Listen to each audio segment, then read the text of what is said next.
Hello friends. जैसे कि आप देख रहे हैं समर दस्तक चैनल। और यहाँ पर चर्चा की जा रही है समर दीक्षा भूमि नागपुर में जो समरों का मेला लगता है, समरों का महाकुंभ लगता है, उसके बारे में आज हम तमाम दर्शकों से चर्चा कर रहे हैं। हमारे बीच में काफ़ी गेस्ट आ चुके हैं। तो उसी क्रम में हमारे बीच में हमारे गेस्ट उपस्थित हैं। सरवन कुमारी बहन जी जो कि जयपुर राजस्थान से हैं। मैं बहन जी पहले तो चाहूँगा कि आप हमारा अपना परिचय स्वयं दें। सर, संगम नमामि संगम नमामि संगम नमामि। मैं शर्मा, जयपुर राजस्थान से। हमारा पोर्टल चला है, जब से हम पोर्टल पे कार्य कर रहे हैं बाबा जी साहब के लिए, समण संघ के लिए। बहन जी, अब थोड़ा सा ये बताइए कि ये पूरा कार्यक्रम क्या है, समरों का जो मेला लगता है समर दीक्षा भूमि नागपुर में। थोड़ा सा उसका जानकारी हमारे दर्शकों को दीजिए बहन जी, क्या है। सर, हम सभी दीक्षा भूमि हमारे बाबा साहब की दीक्षा भूमि है। और हमें ऐसा लग रहा है कि जैसे पता नहीं हमारा कुछ छूट नहीं जाए, और हमें मेले में जाना जरूर है। बाबा साहब तो वैसे सब कुछ दे के गए हैं, हमें ले चुके हैं पहले ही बाबा साहब से तो। लेकिन फिर भी ऐसा लग रहा है हमें जाना है कि हमारा ये टाइम छूटे नहीं, हमें जाना जरूर है। और हमारे समणों का प्रचार प्रसार की हम समण हैं, हम समता और समानता में रहने वाले हैं। तो इस प्रचार के लिए और समण ग्रंथ वहां बांटने के लिए, और तो ताकि सबको, इतने जो हम बांटेंगे तो सबको दूर दूर तक प्रचार हो इसका, और हम सब इकट्ठे हो पाए ताकि हमारे अधिकार बच पाए और हम एकता में हो जाएं। जी बहन जी, और अभी इसलिए एक हम जी बहन जी, एक बार बताइए कि ये कार्यक्रम तो जब से बाबा साहब ने दीक्षा ली तभी से, चूंकि हमने सुना है कि बाबा साहब ने 1 लाख से भी अधिक समलों के साथ वहां पर धम्म दीक्षा ली थी। और जब से ये समलों का मेला चला आ रहा है तो ये अब तक चला आ रहा है, लेकिन इसका उद्देश्य क्या है और क्या ये अपने उद्देश्य की प्राप्ति कर पाया अभी तक।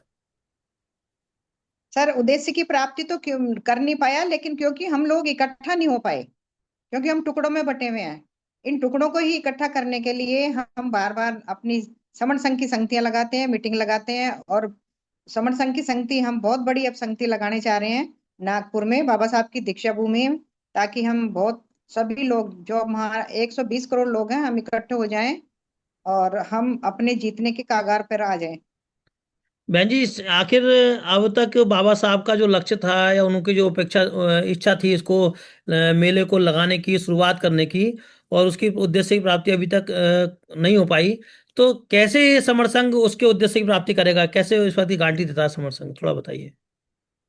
सर, समण संघ तो लगा हुआ है, और देखो, जब अब मान लो हम सोच रहे हैं कि 2,000 हो, 3,000 हो, लेकिन कोशिश है कि हम 5,000 भी इकट्ठे हो, 10,000 भी हो, 10 लाख भी हो, फिर करोड़ भी हो। तो हम ऐसा सोच के चलेंगे तभी हम जीत पाएंगे। लेकिन लोग इकट्ठा होना चाहते ही नहीं है। लेकिन हमारा समर संघ कोशिश करने में लगा हुआ है, और हम जरूर जीत पाएंगे सर। जी, ऐसा क्यों कहा जाता है कि सारे तीर्थ एक बार, समर दीक्षा भूमि बार बार, तो ये स्लोगन आखिर क्यों प्रचलित हुआ बहन जी। सर, ये है कि बाबा साहब ने इतने कष्टों के साथ संविधान बनाया, हमारे सबको महिलाओं को भी अधिकार दिए। लोग सोचते हैं कि केवल समण महिलाओं को ही दिए, लेकिन सभी महिलाओं को दिए हैं। और समण महिलाएं भी ऐसे इकट्ठा, उनको इतना नहीं पता कि हम इकट्ठी हुए, अंधविश्वासों में नहीं पड़े। और हमें इकट्ठा होना बहुत जरूरी है। तो ये बाबा साहब की दीक्षा भूमि है, जो इतने स्ट्रगल करके रमाबाई ने भी अपना बलिदान दिया 4 बच्चों को खो के। और हमारा वहाँ इकट्ठा होना बहुत जरूरी है, ताकि हम इकट्ठे हो जाएं और बाबा साहब के सपनों को आगे तक ले जाएं। अच्छा बहन जी, एक बार बताइए, क्या इसमें जो मेले में जो पहुंचते हैं तो वो खाली क्या बाबा साहब को और बुद्ध को मानने वाले लोग ही पहुंचते हैं, या और भी श्रमण पहुंचते हैं।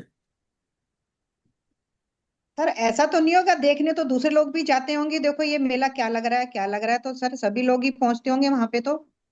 बाकी हमारे लोग तो सारे पहुंचते ही पहुंचते हैं। नहीं, ऐसी बाध्यता तो नहीं है, क्या कहते हैं कि वहां अम्बेडकरवादी लोग और बुद्धिस्ट लोग ही पहुंचे हैं, कबीरवादी हों या ज्योतिबा फुलेवादी हों या ईवी पेरियार रामास्वामी वाले हों, ऐसे लोग ना पहुंचे हैं, खाली नहीं सर, बाबा सभी साहब। पहुंचते हैं, सभी पहुंचते हैं, सभी पहुंचते हैं। सभी पहुंचते हैं। अच्छा, सब बाबा साहब के लिए सभी पहुंचते हैं।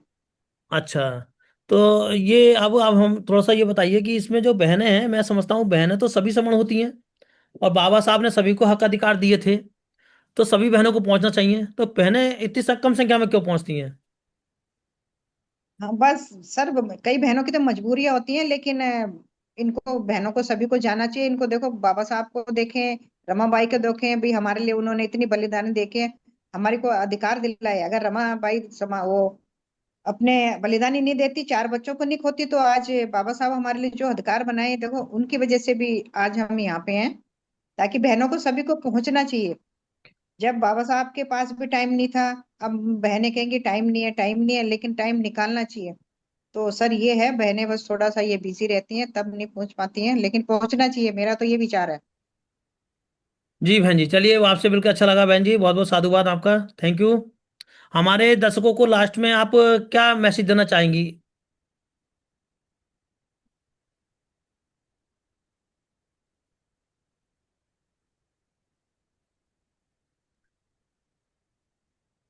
हाँ सर। चलो कोई बात नहीं बहन जी, ठीक है, कोई बात नहीं, चलिए, नथी प्रॉब्लम।